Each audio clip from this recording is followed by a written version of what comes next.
Sebaik sahaja saya melintasi jabatan perhilitan yang terletak berhampiran Kampung Londa, saya terlihat satu kelibat putih tiba-tiba terbang melintasi hadapan saya.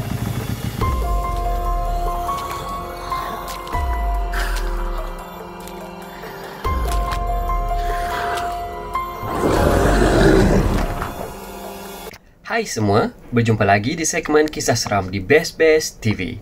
Apa kabar semua? Diharap anda semua dalam keadaan yang sihat dan baik-baik sajalah hendaknya. Kali ini aku akan ceritakan satu perkongsian cerita seram dari seorang brother yang bernama Badrul. Kisah seram dan misteri ini berlaku di Jalan Gemas Kepalong di Negeri Sembilan. Mari kita dengar penceritaan semula kisah beliau.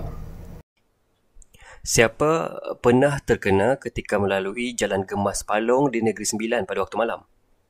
Ini kisah yang saya alami sendiri lebih 5 tahun yang lalu. Selalunya pada hujung minggu pada masa cuti, saya akan ke rumah ibu di Taman Desa Permai di Gemas. Pada Ahad malam, seperti biasa, saya mahu bergerak pulang ke rumah. Tak payahlah balik hari ni. Balik saja esok awal pagi. Mak rasa tak sedap hatilah, kata ibu pada malam itu. Memang pada malam itu sejak awal saya juga rasa tak sedap hati. Tidak seperti kebiasaan. Saya bertugas di sebuah sekolah di Palong 2. Sebab esok paginya ada kerja penting yang harus diselesaikan. Saya takut jika terlambat datang kerja jika bermalam di rumah ibu. Sebab itu saya tetap berkeras untuk pulang ke kuartus pada malam itu juga. Selalunya saya akan pulang pada waktu petang atau tengah hari. Namun pada hari itu rasa malas betul untuk pulang awal. Akhirnya, hari pun menjelang malam. Sesudah isyak, barulah saya bergerak untuk pulang ke rumah. Saya menunggang motor pada malam itu. Selalunya, perjalanan dari Gemas ke Felda Palong 2 hanya mengambil masa lebih kurang 35 minit sahaja. Sebelum ini, saya sudah biasa melalui jalan itu pada waktu malam. Cuma pada malam tersebut, saya terasa lain.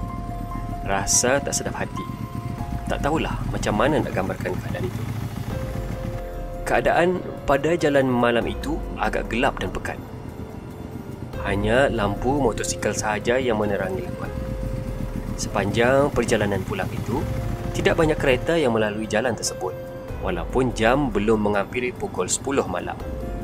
Sebaik sahaja saya melintasi jabatan perhilitan yang terletak berhampiran Kampung Londa, saya terlihat satu kelibat putih tiba-tiba terbang melintasi hadapan saya. Besarnya kelibat itu lebih kurang satu depak lelaki dewasa. Saya terkejut. Mulalah saya teringat kisah-kisah seram yang pernah diceritakan rakan-rakan dulu. Ada yang pernah bercerita terserempak dengan perempuan berjalan seorang diri di tepi jalan. Bila ditoleh, perempuan itu tiba-tiba hilang. Ada pula yang pernah berkata mereka ternampak pasar yang riuh dalam kawasan ladang getah. Sama juga, apabila mereka toleh ke belakang, pasar yang meriah itu tiba-tiba hilang. Masa itu saya agak cuak. Saya berdoa, janganlah dia kacau saya. Sambil tu dalam hati saya baca apa saja ayat-ayat suci yang terlintas dalam fikiran. Itu pun bacaan berterabur kerana perasaan takut. Saya terus memecutkan motosikal.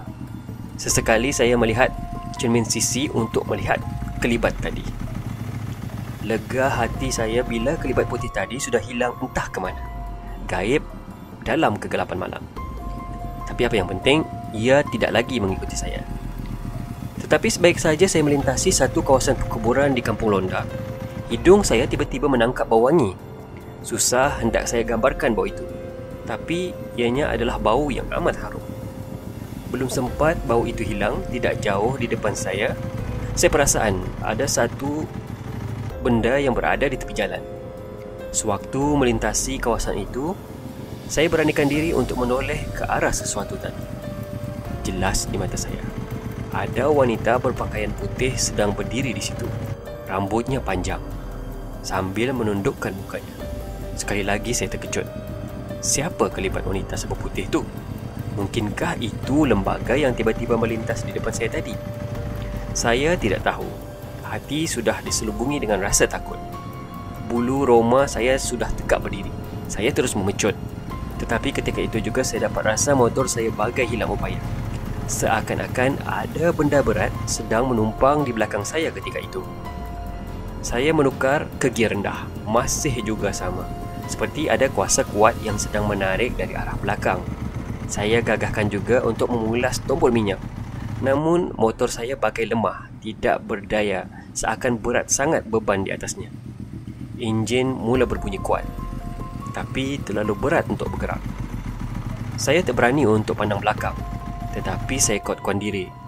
Spontan saya berkata-kata, "Kalau betul kau ada kat belakang aku, cepatlah turun." Kebetulan ketika itu ada beberapa buah kereta yang datang dari arah bertentangan. Yang saya pelik, kereta itu memberikan isyarat lampu tinggi bila berselisih dengan saya. Tak tahulah apakah tandanya. Adakah mereka pun ternampak penumpang yang tidak diundang di belakang saya? Saya ketika itu sudah separuh perjalanan untuk sampai ke rumah. Mahu tak mahu saya kena hadap situasi itu. Takkanlah saya hendak berhenti di tepi jalan. Tuhan sahaja yang tahu betapa menggigilnya tubuh saya ketika itu. Sewaktu saya semakin menghampiri kawasan Felda Palong 5, motor yang tadi bergerak perlahan seperti basikal tua tiba-tiba sudah mampu meluncur laju ke hadapan. Berat yang menumpang seolah-olah sudah terbang pergi. Barulah saya lega dan tak putus mengucapkan syukur ketika itu. Lebih kurang 10 minit kemudian saya tiba di rumah. Malam itu saya tidur berselubung dalam selimut. Kadang-kadang tubuh menggigil dengan kuat. Fikiran agak terganggu dengan kejadian itu. Bukannya saya tak biasa dengan laluan di situ, tapi entah kenapa pada malam itu saya sendiri yang mengalaminya. Sebelum itu bertahun-tahun lalu tak pernah pula saya alami kejadian sebegitu. Saya bernasib baik sebab malam itu penumpang hanya duduk diam di belakang.